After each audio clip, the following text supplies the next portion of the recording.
Works it out of the belly of Ward towards the goal line. Did he get there? Towards the end zone for a touchdown. Boy, that looked easy. Delivers a strike. DeGuara dives for the power. Touchdown.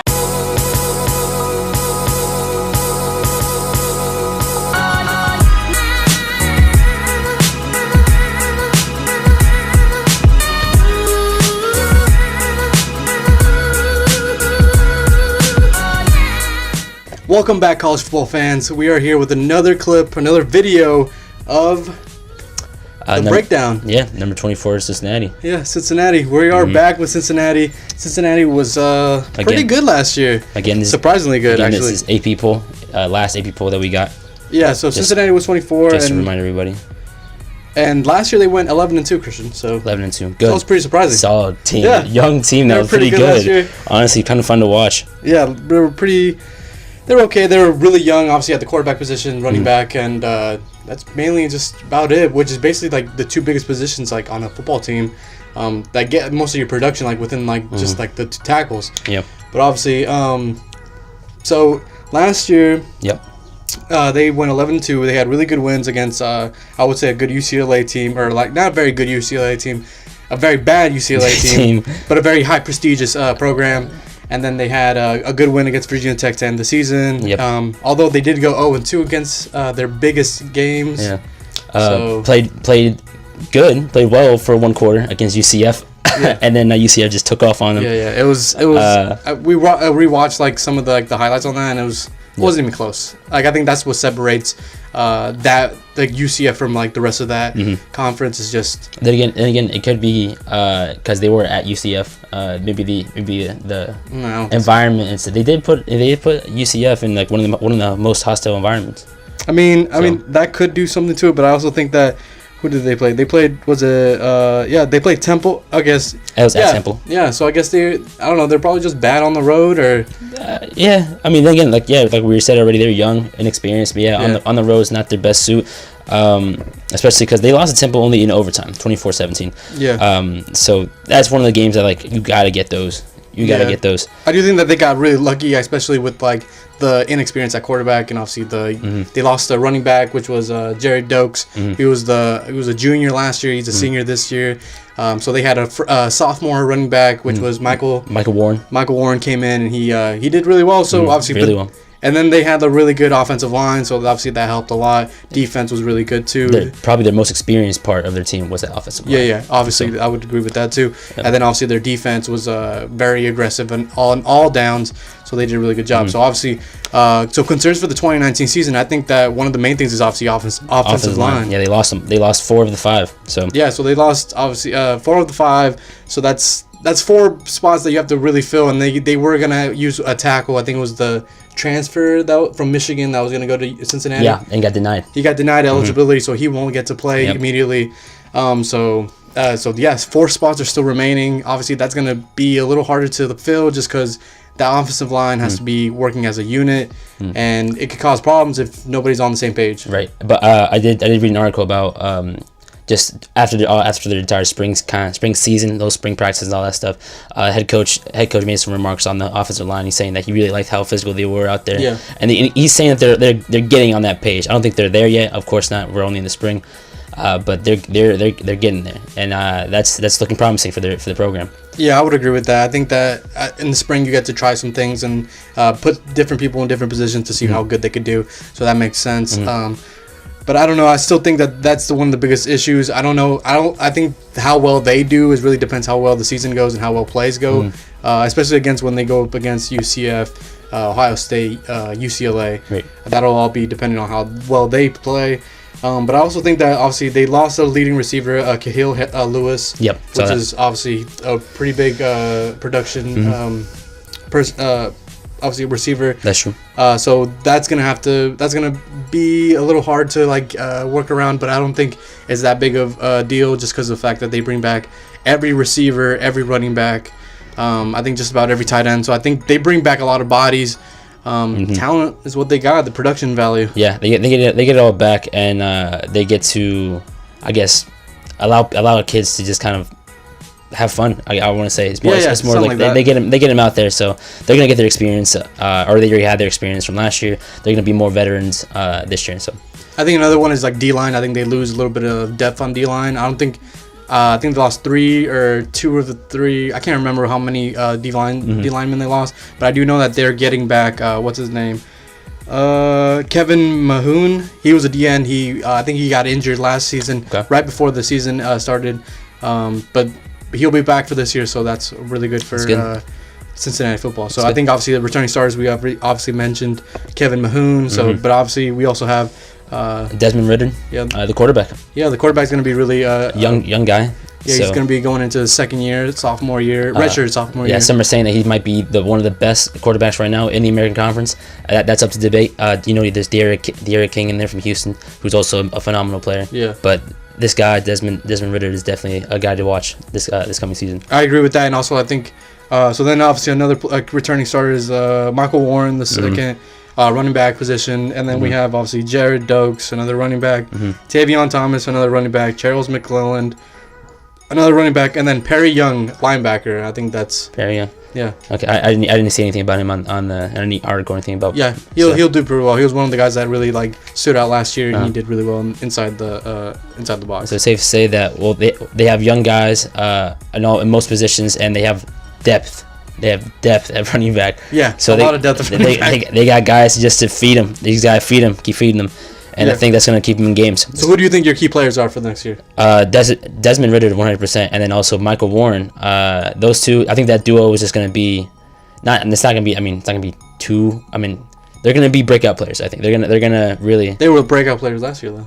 Okay, they're going to be players of notice, players to watch. Then they're going to be game changers. Yeah, I think those are the guys to watch, and then key players to watch. And obviously, I think Kevin Mahoon. Obviously, he was a loss last year, but I think how well they did last year, and then this year, I think he'll be a big asset to how well they do. So I think that's one of the things. So obviously, moving to strengths.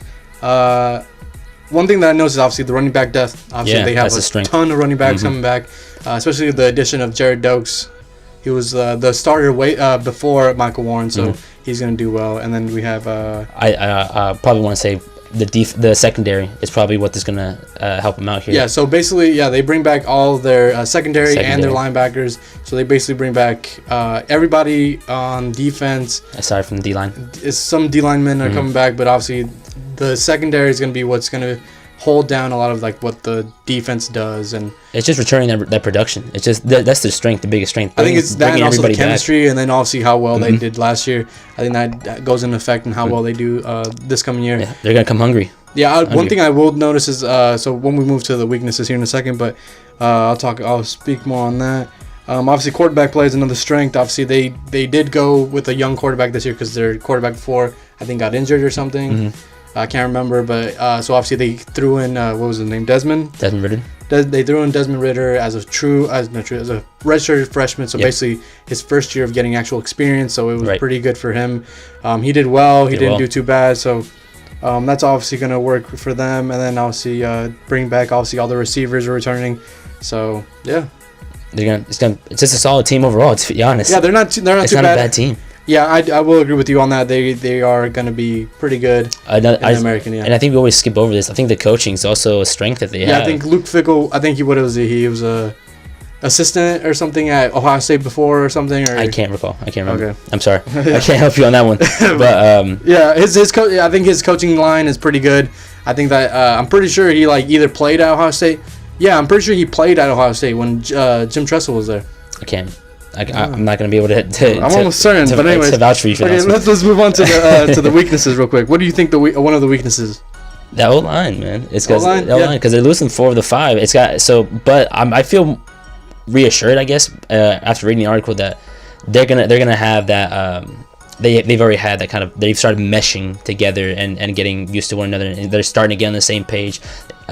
So I feel like I'm concerned about that, but I feel like they're gonna get that all the creases out by the time season comes around. I don't know about that. I don't think they'll get all the creases out just because it's different when you go up against somebody live, a different a different colored jersey. Right. So I think it's gonna actually you're gonna see when you're watching them against their first week, which is against UCLA. I think you're gonna see some miscues just on that offensive line just because of the inexperience on some of those guys, and also the fact that this is their first game actually starting. So Right. I think that'll be one of the biggest issues. Also think that D-line will be an issue just because they don't have as much depth, or actually not well, I wouldn't say depth, but also production there. Yep. Just because last year they relied a lot on their defensive line. I think that this year they're not going to have that defensive line guys that can actually get to the quarterback quickly. So I think that's going to put a lot of pressure on their secondary. Right. And so to cover guys. So I think that'll be a little bit harder. So yeah, That's it's hard for me to pick out some weaknesses here, just because they're such a solid team, and they're bringing pretty back good. and they're bringing back all this production. I think whenever a team brings back so many players back on both sides of the ball, I think it's they're pretty set on this next season, just Right. because of the fact that they're bringing back. They just have to plug in a couple guys. But I do think the offensive line obviously is going to be the biggest part Yep. on how well they fill those roles.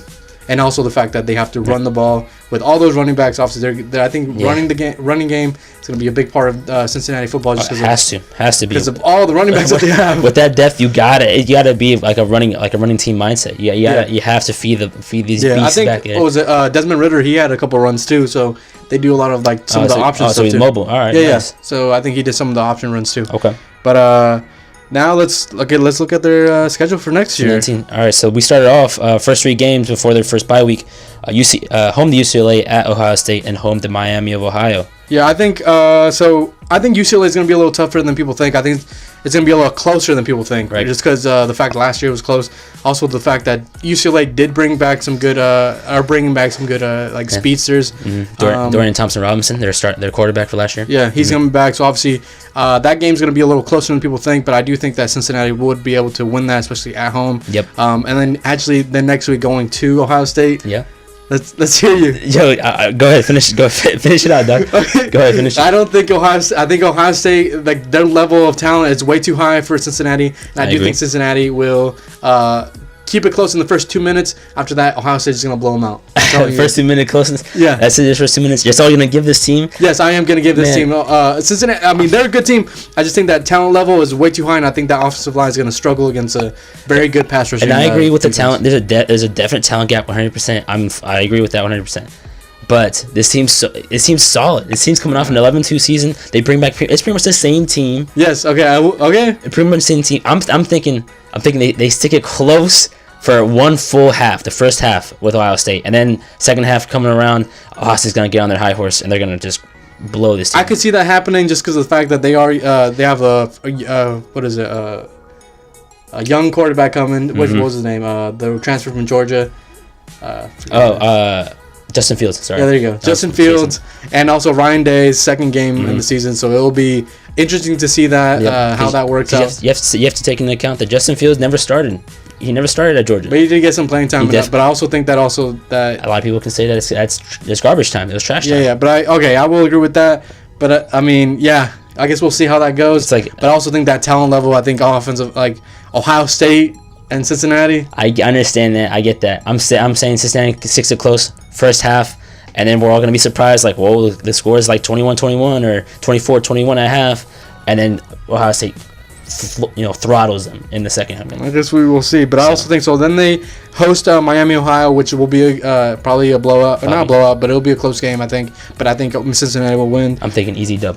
Yeah, and then bye week, and then they go to Marshall, another win, and then they have UCF in the middle of the season. I think that's going to be and Cincinnati's hosting that at Cincinnati. So yeah, I think that UCF and Ohio State are on the same. I wouldn't the same level of talent, but I do think that Ohio State is a little higher, and then UCF isn't too far behind. I think that their talent level is a lot higher than Cincinnati, just because of last year. I think we saw it, but I also think that even without McKenzie Milton, with Brandon Wimbush, I think they'll be more mobile, and I think that'll make a difference, especially against when they plan against Cincinnati plans against UCF. And even if Brandon Wimbush doesn't even win the starting position over UCF, they have the backup behind McKenzie Milton.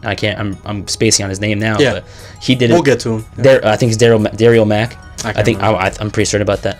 I feel confident about that. But he did well when it came to the last when he came in to step in for McKenzie Milton when he had that gruesome injury, and he did well when it was time for the conference championship game. He brought him back, helped him come back, and secure the dub. So, even then, even without McKenzie Milton, they got two solid quarterbacks coming in that can fill the role. So. Yeah. Obviously, when we get to UCF, we'll talk more on that. But Yep. obviously, UCF's defense is a little tougher than people think. I think that Cincinnati will have trouble with them. Yep. They might be able to keep it close this year, but I don't think it will happen. No, I think they dropped that one. Yeah, and then they have to go at Houston, which I think it'll be a little tougher. That's tough. Because Dana Holgorsen, the new head coach from West Virginia, Yep. is taking over, especially with a good quarterback like that over there. I think it'll be a lot tougher over there. But they do lose their key factor in defense, Ed Oliver. Yeah. Over there, so I'm thinking Cincinnati might win this. Yeah. Okay. Maybe could happen. Then they go. Then they host Tulsa. They have a bye. Then at East Carolina. Yep. UConn at USF and Temple, and then Memphis. At Memphis. Yep. Yeah, at Memphis. And then if they can hold it together, get invited to the American Championship game. Yeah, where they get beat by UCF. Well, they're in the same division. UCF. Oh, they don't do round robin. No, they're in the same. There's East and West. Oh, that's something. Yeah. So they might see Memphis again, because Memphis is in the West or in the East or something like that. Well, they probably won't get there then if UCF beats them. Because both Temple and UCF are both in their division. Okay. Yeah. Well, they don't play Temple this year, do they? Yeah, they do. Oh, that the last game. Okay, yeah, you're right. Okay, so Second I think to last. Yeah, second to last. I think that game will be a lot closer, and then at Memphis, I think Memphis is getting a lot better too. So obviously, we'll see how that As a works. team, yep. So obviously, with this schedule, what do you think the worst case scenario is? Yo, worst case scenario, I'm already thinking, because I'm already in love with this team. This team's really good. Oh my god. Yo, I'm praising this team. This team's really good. I'm telling you, like, I'm gonna keep repeating. They're gonna bring back a lot of talent, and they're just gonna keep getting better. I think the worst case scenario on this team is a 9-3, 10-2 regular season. Like, this is a good team. You are crazy, This dude. is a good team, dude. Then I'm only thinking they're dropping Ohio State. At Ohio State, they're dropping UCF, and they might drop at Memphis or the Temple game. That's it. But I'm certain they're gonna lose to Ohio State, and I'm certain they're gonna lose to UCF. Okay. But I think that if we have seen that sophomores have had like a little slump in college football, especially, I think that Desmond Ridder, if he does have a sophomore slump, I think the team could go 7-5. Worst case scenario. 7-5. I think that's disrespectful. I think that's hold on. I think that's losses too. Obviously, Ohio State, UCF, Memphis, UCLA, Temple, and Houston. UCLA. Yeah, I think UCLA is going to be a little more improved. Obviously, they're not going to be a 10-2 team or whatever, but I think there will be a 6-6 team or a 7-5 team that will get some wins here and there, especially in the Pac-12. But I think that worst case scenario for Cincinnati will be 7-5. I think that's a pretty worst case scenario. I think when we see most teams that do really well one season, the next year they can't match those expectations, or they can't like exceed those expectations. Okay. So I think that 7-5. I think they take a back year, but I think that sets them up for a good third year. Okay. Or fourth year for Luke Fickell. Okay. But what do you think the most likely scenario would be? Most likely, I'm thinking they're going back 10-2. Most likely, they're going back 10-2. They're losing. They're dropping 2 games, and then they're gonna get invited to a decent bowl, and they might win that. So I'm thinking another 11-2, 10-2 regular season, 11-2 season. Okay, I think most likely scenario. I will agree with you. I think they do go 9-3. I personally think that they will go 9-3. Just because their schedule is obviously they're tough. It's a tough schedule, but it's not like they can't win it. Obviously, they'll have tough games against UCF and Ohio State. But I do think they drop one. I think they'll drop one to probably Temple or Memphis, just because at the end of the season, one of those teams will look to get a win.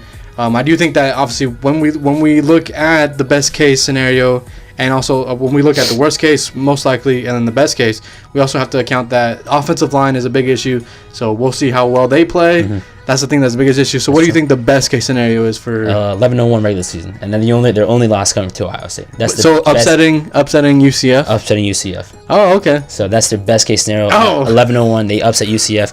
And I mean, it's at Cincinnati. I don't know how hostile Cincinnati is. I'm not gonna say that's hostile at all, but I'm just saying that. Yeah. Good team. They have them at home, and that the crowd might help them rally. Yeah, so. I think that having that UCF at home is a good game for this year. But I do think that their best case scenario is 10-2. I think they lose to UCF, and I think they lose to Ohio State, and they win every other game. I think that'll be a good year. And then they finish the year again 11-2.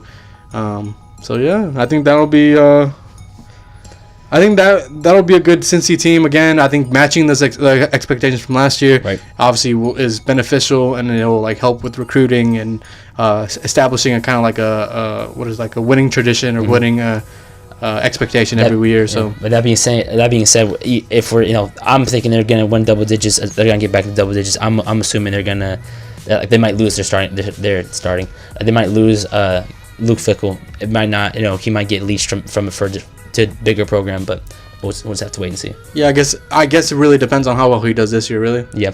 I think if he does another 11-2 season, someone snatches him up. Yeah, I do think so. I think Luke Fickell is a very underrated head coach.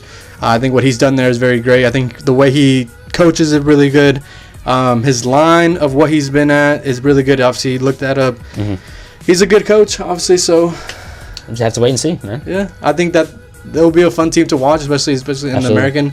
Not many people give a lot of the American a look at just because they're not a Power 5. Power 5. They do claim to that Power 6 role. Yeah. They have those P6 stickers on the back of their helmets. So I like watching Cincinnati. I like watching UCF. So I'm definitely gonna be watching that Ohio State game. So obviously, I think everybody is. I think everybody's gonna watch that, especially the week before the UCLA game. I'm really excited for the UCLA game. Mm-hmm. I'm excited for what Cincy is gonna do, and also what UCLA is gonna bring to the table, especially after a terrible UCLA year, and also the second year of Chip Kelly over there. So the return of Chip Kelly, that's tough. But yeah, I think they'll be all right. I think Cincy's gonna be okay. Yeah. Anything else, Christian? No, nothing. It's just good team, good coaching. I'm expecting a good year. All right. We just finished 24. Number 24 on to 23. Okay, guys. I guess that finishes up number 24, Cincinnati. I guess next week we look at Boise State, number 23. 23. Exciting. Yeah. I guess we'll see the blue again. Should be fun. All right. Thanks, guys, for watching this video. If you guys liked it, give us a thumbs up. Comment below. Tell us what you think. Yeah. Thanks, guys.